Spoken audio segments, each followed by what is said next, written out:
میں نے تجھے کسی مروت کی بنا پر نہیں بلکہ محض تھک کر چھوڑ رہا ہوں۔ وہ کہتی تیرے ساتھ تیرا پروردگار بھی ایسا ہی کرے گا۔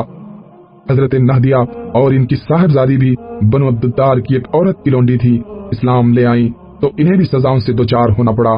غلاموں میں عامر بن فہیرہ بھی تھے، اسلام لانے پر انہیں بھی اس قدر سزائیں دی جاتی کہ وہ اپنے ہوش و حواس کھو بیٹھتے اور انہیں پتہ نہ چلتا کہ کیا بول رہے ہیں۔ حضرت ابو بکر نے ان سارے غلاموں اور لونڈیوں کو خرید کر آزاد کر دیا۔ اس پر ان کے والد ابو قحافہ نے ان کو عطاب کیا، کہنے لگے بیٹا میں تمہیں دیکھتا ہوں کہ کمزور گردنیں آزاد کر رہے ہو، توانا لوگوں کو آزاد کرتے تو وہ تمہارا بچاؤ بھی کرتے۔ انہوں نے کہا میں اللہ کی رضا چاہتا ہوں۔ اس پر اللہ نے قرآن اتارا، حضرت ابو بکر کی مدح کی اور ان کے دشمنوں کی مذمت کی۔ فرمایا فانذرتکم نارا تلظی لا یصلاها الا الاشقى الذی کذب وتولی، میں نے تمہیں بھڑکتی ہوئی آگ سے ڈرایا ہے جس میں وہی بدبخت داخل ہوگا جس نے جھٹلایا اور پیٹ پھیری۔ اس سے مراد امیہ بن خلف اور اس کے ہم نوا ہیں۔ پھر فرمایا اور اس آگ سے وہ پرہیزگار آدمی دور رکھا جائے گا جو اپنا مال پاکی حاصل کرنے کے لیے خرچ کر رہا ہے، اس پر کسی کا احسان نہیں ہے جس کا بدلہ دیا جا رہا ہو، بلکہ محض اپنے رب اعلیٰ کی مرضی کی طلب ہے۔ اس سے مقصود حضرت ابو بکر صدیق ہیں۔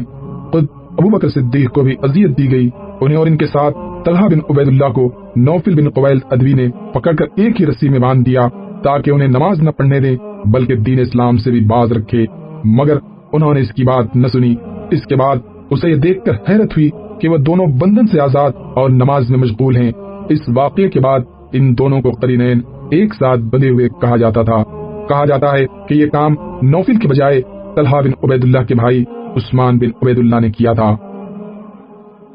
خلاصہ یہ کہ مشرکین کو جس کسی کے متعلق بھی معلوم ہوا کہ وہ مسلمان ہو گیا ہے تو اس کی ایذا رسانی کے در پہ ضرور ہوئے، اور کمزور مسلمانوں بالخصوص غلاموں اور لونڈیوں کے متعلق یہ کام آسان بھی تھا، کیونکہ کوئی نہ تھا جو ان کے لیے غصہ ہوتا اور ان کی حمایت کرتا، بلکہ ان کے سردار اور مالک انہیں خود ہی سزائیں دیتے اور اوباشوں کو بھی ورغلاتے۔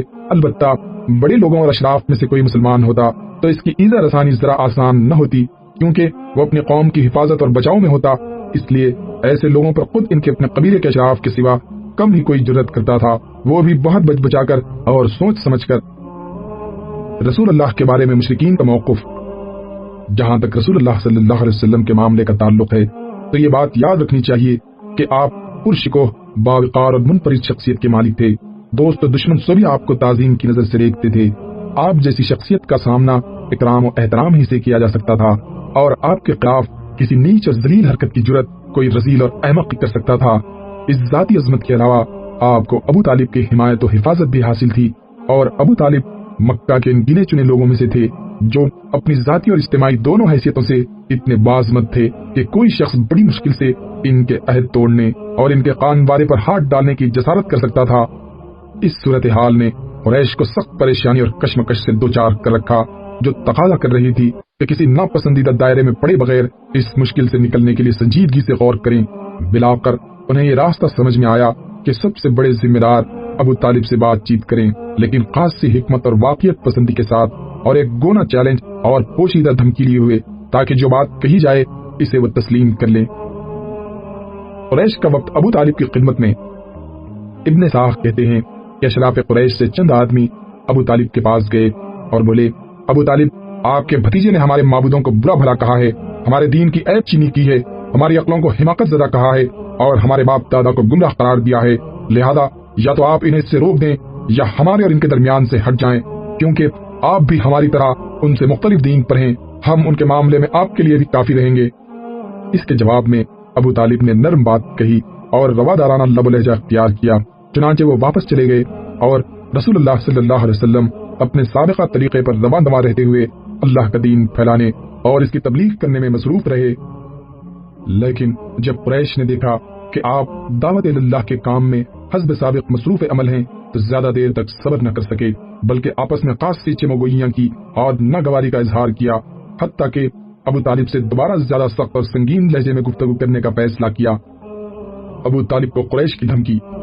اس فیصلے کے بعد سرداران قریش ابو طالب کے پاس پھر حاضر ہوئے اور بولے ابو طالب، آپ ہمارے اندر سن و شرف اور اعزاز کے مالک ہیں، ہم نے آپ سے گزارش کی تھی کہ آپ اپنے بھتیجے کو روکیے، لیکن آپ نے انہیں نہیں روکا۔ آپ یاد رکھیے، ہم اسے برداشت نہیں کر سکتے کہ ہمارے آباء و اجداد کو گالیاں دی جائیں، ہماری عقل و فہم کو حماقت زدہ قرار دیا جائے اور ہمارے معبودوں کی عیب چینی کی جائے۔ آپ روک دیجئے، ورنہ ہم آپ سے اور ان سے ایسی جنگ چھیڑ دیں گے کہ ایک فریق کا صفایا ہو کر رہے گا۔ ابو طالب پر اس زوردار دھمکی کا بہت زیادہ اثر ہوا اور انہوں نے رسول اللہ صلی اللہ علیہ وسلم کو بلا کر کہا، بھتیجے، تمہاری قوم کے لوگ میرے پاس آئے تھے اور ایسی ایسی باتیں کہہ گئے ہیں، اب مجھ پر اور خود اپنے آپ پر رحم کرو اور اس معاملے میں مجھ پر اتنا بوجھ نہ ڈالو جو میرے بس سے باہر ہے۔ یہ سن کر رسول اللہ صلی اللہ علیہ وسلم نے سمجھا کہ باپ کے چچا بھی آپ کا ساتھ چھوڑ دیں گے اور وہ بھی آپ کی مدد سے کمزور پڑ گئے ہیں، اس لیے فرمایا، چچا جان، اللہ کی قسم، اگر یہ لوگ میرے داہنے ہاتھ میں سورج اور بائیں ہاتھ میں چاند رکھ دیں کہ میں اس کام کو اس حد تک پہنچائے بغیر چھوڑ دوں کہ یا تو اللہ اسے غالب کر دے یا میں اسی راہ میں فنا ہو جاؤں، تب تک میں اس کام کو نہیں چھوڑ سکتا۔ اس کے بعد آپ کی آنکھیں اشک بار ہو گئیں، آپ رو پڑے اور اٹھ گئے۔ جب واپس ہونے لگے تو ابو طالب نے پکارا اور سامنے تشریف لائے تو کہا، بھتیجے، جاؤ، جو چاہو کہو، اللہ کی قسم میں تمہیں کبھی بھی کسی بھی وجہ سے نہیں چھوڑ سکتا۔ اور یہ اشعار کہے، واللہ وہ لوگ تمہارے پاس اپنی جمیت سمیت بھی ہرگز نہیں پہنچ سکتے، یہاں تک کہ میں مٹی میں دفن کر دیا جاؤں۔ تم اپنی بات کھلم کھلا کہو، تم پر کوئی قدغن نہیں، تم خوش ہو جاؤ اور تمہاری آنکھیں اس سے ٹھنڈی ہو جائیں۔ قریش ایک بار پھر ابو طالب کے سامنے۔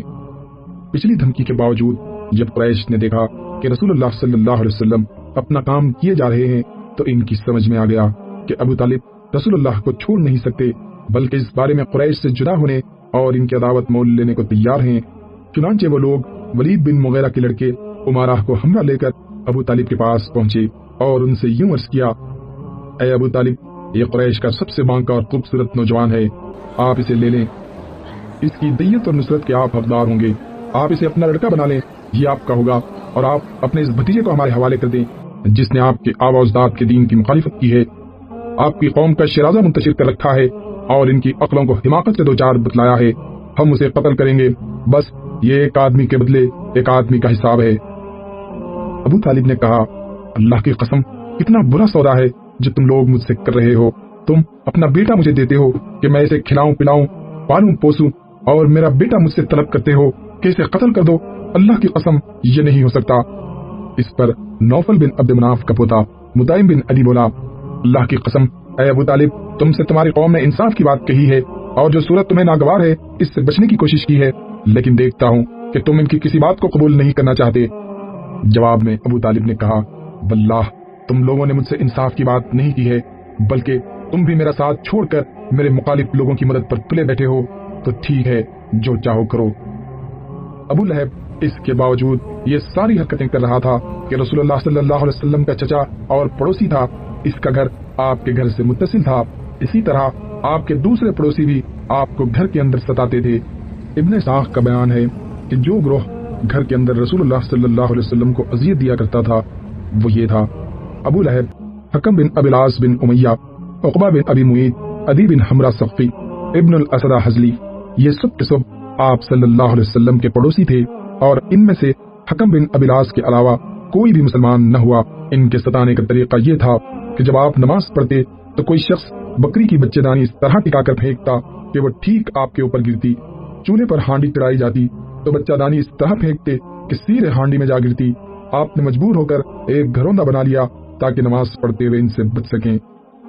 بہرحال جب آپ پر یہ گندگی پھینکی جاتی تو آپ اسے لکڑی پر لے کر نکلتے اور دروازے پر کھڑے ہو کر فرماتے، اے بنی عبد مناف، یہ کیسی ہمسائیگی ہے، پھر اسے راستے میں ڈال دیتے۔ عقبہ بن ابی معیط اپنی بدبختی اور قباست میں اور بڑھا ہوا تھا، چنانچہ صحیح بخاری میں حضرت عبداللہ بن مسعود سے مروی ہے کہ نبی صلی اللہ علیہ وسلم بیت اللہ کے پاس نماز پڑھ رہے تھے اور ابو جہل اور اس کے کچھ رفقا بیٹھے ہوئے تھے کہ اتنے میں باز نے باز سے کہا، کون ہے جو بنی فلاں کی اونٹ کی اوجڑی لائے اور جب محمد سجدہ کریں تو ان کی پیٹھ پر ڈال دے۔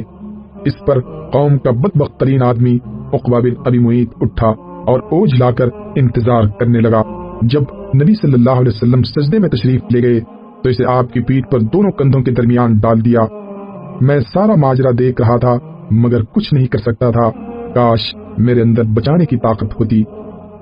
حضرت ابن مسعود فرماتے ہیں کہ اس کے بعد وہ ہنسی کے مارے ایک دوسرے پر گرنے لگے اور رسول اللہ سجدے میں ہی پڑے رہے، سر نہ اٹھایا، یہاں تک کہ فاطمہ آئی اور آپ کی پیٹھ سے اوجھ ہٹا کر پھینکی، تب آپ نے سر اٹھایا، پھر 3 بار فرمایا اللہم علیک بقریش، اے اللہ تو قریش کو پکڑ لے۔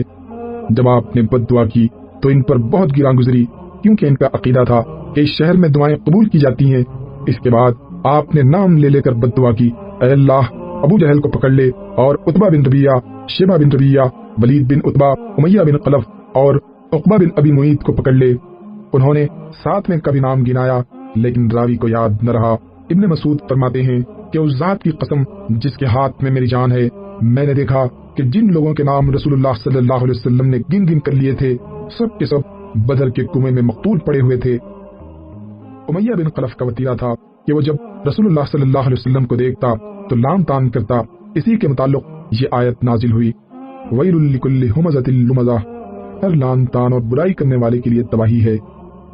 ابن حشام کہتے ہیں ہمزہ وہ شخص ہے جو علانیہ گالی بکے اور آنکھیں ٹیڑھی کر کے اشارے کرے، اور لمزہ وہ شخص جو پیٹ پیچھے لوگوں کی برائیاں کرے اور انہیں۔ امیہ کا بھائی ابی بن خلف عقبہ بن ابی معیط کا گہرا دوست تھا۔ ایک بار عقبہ نے نبی صلی اللہ علیہ وسلم کے پاس بیٹھ کر کچھ سنا، ابی کو معلوم ہوا تو اس نے سخت سست کہا، عتاب کیا اور اس سے مطالبہ کیا کہ وہ جا کر رسول اللہ کے منہ پر تھوک آئے۔ آخر عقبہ نے ایسا ہی کیا۔ خود ابی بن خلف نے ایک مرتبہ ایک بوسیدہ ہڈی لا کر توڑی اور ہوا میں پھینک کر رسول اللہ کی طرف اڑا دی۔ اخنس بن شریق ثقفی بھی رسول اللہ کے ستانے والوں میں تھا۔ قرآن میں اس کے 9 اوصاف بیان کیے گئے ہیں جس سے اس کے کردار کا اندازہ ہوتا ہے۔ ارشاد ہے، تم بات نہ مانو کسی قسم کھانے والے ذلیل کی جو لام تان کرتا ہے، چغلیاں کھاتا ہے، بھلائی سے روکتا ہے، حد درجے ظالم، بد عمل اور جفاکار ہے، اور اس کے بعد بد اصل بھی ہے۔ ابو جہل کبھی کبھی رسول اللہ صلی اللہ علیہ وسلم کے پاس آ کر قرآن سنتا تھا، لیکن بس سنتا ہی تھا، ایمان و اطاعت اور ادب و خشیت اختیار نہیں کرتا۔ وہ رسول اللہ کو اپنی بات سے اذیت پہنچاتا اور اللہ کی راہ سے روکتا تھا، پھر اپنی اس حرکت اور بڑائی پر ناز اور فخر کرتا، گویا اس نے قابل ذکر کارنامہ انجام دے دیا ہے۔ قرآن مجید کی آیات اسی شخص کے بارے میں نازل ہوئی، نہ اس نے صدقہ دیا نہ نماز پڑھی، بلکہ جھٹلایا اور پیٹ پھیری، پھر وہ اکڑتا ہوا اپنے گھر والوں کے پاس گیا، تیرے خوب لائق ہے، خوب لائق ہے۔ اس شخص نے پہلے دن جب نبی صلی اللہ علیہ وسلم کو نماز پڑھتے ہوئے دیکھا تو اسی دن سے آپ کو نماز سے روکتا رہا۔ ایک بار نبی صلی اللہ علیہ وسلم مقام ابراہیم کے پاس نماز پڑھ رہے تھے کہ اس کا گزر ہوا، دیکھتے ہی بولا، محمد کیا میں نے تجھے اس سے منع نہیں کیا تھا؟ ساتھ ہی دھمکی بھی دی۔ رسول اللہ نے بھی ڈانٹ کر سختی سے جواب دیا۔ اس پر وہ کہنے لگا، اے محمد کاہے کی دھمکی دے رہے ہو؟ دیکھو اللہ کی قسم اس وادی میں میری محفل سب سے بڑی ہے۔ اس پر اللہ تعالیٰ نے یہ آیت نازل فرمائی، اچھا تو بلائے اپنی محفل کو، ہم بھی سزا کے فرشتوں کو بلائے دیتے ہیں، اچھا تو بلائے اپنی محفل کو۔ ایک روایت میں مذکور ہے کہ رسول اللہ صلی اللہ علیہ وسلم نے اس کا گریبان گلے کے پاس پکڑ لیا اور جھنجھوڑتے ہوئے فرمایا، تیرے لیے بہت ہی موزوں ہے۔ اس پر اللہ کا دشمن کہنے لگا، اے محمد مجھے دھمکی دے رہے ہو؟ اللہ کی قسم تم اور تمہارا پروردگار میرا کچھ نہیں کر سکتے، میں مکے کی دونوں پہاڑیوں کے درمیان چلنے پھرنے والوں میں سب سے زیادہ معزز ہوں۔ بہرحال اس ڈانٹ کے باوجود ابو جہل اپنی حماقت سے باز آنے والا نہ تھا، بلکہ اس کی بدبختی میں کچھ اور اضافہ ہی ہو گیا۔ چنانچہ صحیح مسلم میں ابو ہریرہ سے مروی ہے کہ ایک بار سرداران قریش سے ابو جہل نے کہا کہ محمد آپ حضرات کے روبرو اپنا چہرہ خاک آلود کرتا ہے۔ جواب دیا گیا، ہاں۔ اس نے کہا، لات و عزا کی قسم اگر میں نے اس حالت میں اسے دیکھ لیا تو اس کی گردن رون دوں گا اور اس کا چہرہ مٹی پر رگڑ دوں گا۔ اس کے بعد اس نے رسول اللہ صلی اللہ علیہ وسلم کو نماز پڑھتے ہوئے دیکھ لیا اور اس ظام میں چلا کہ آپ کی گردن رون دے گا، لیکن لوگوں نے اچانک کیا دیکھا کہ وہ ایڑی کے بل پلٹ رہا ہے اور دونوں ہاتھ سے بچاؤ کر رہا ہے۔ لوگوں نے کہا، ابو الحکم تمہیں کیا ہوا؟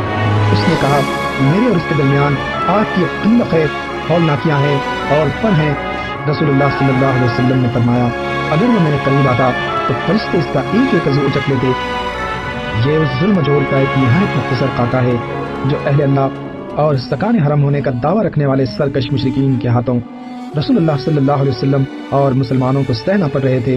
اس سنگین صورتحال کا تقاضا یہ تھا کہ رسول اللہ صلی اللہ علیہ وسلم ایسا محتاط اور تدبیر پر مبنی موقف اختیار کریں کہ مسلمانوں پر جو آفت ٹوٹ پڑی تھی اس سے بچانے کی کوئی صورت نکل آئے اور ممکن حد تک اس کی سختی کم کی جا سکے۔ اس مقصد کے لیے رسول اللہ صلی اللہ علیہ وسلم نے 2 حکیمانہ اقدام اٹھائے جو دعوت کا کام آگے بڑھانے میں بھی مؤثر ثابت ہوئے۔ پہلا، ارقم بن ابی الارقم مخزومی کے مکان کو دعوت و تربیت کے مرکز کے طور پر اختیار فرمایا۔ دوسرا، مسلمانوں کو ہجرت حبشہ کا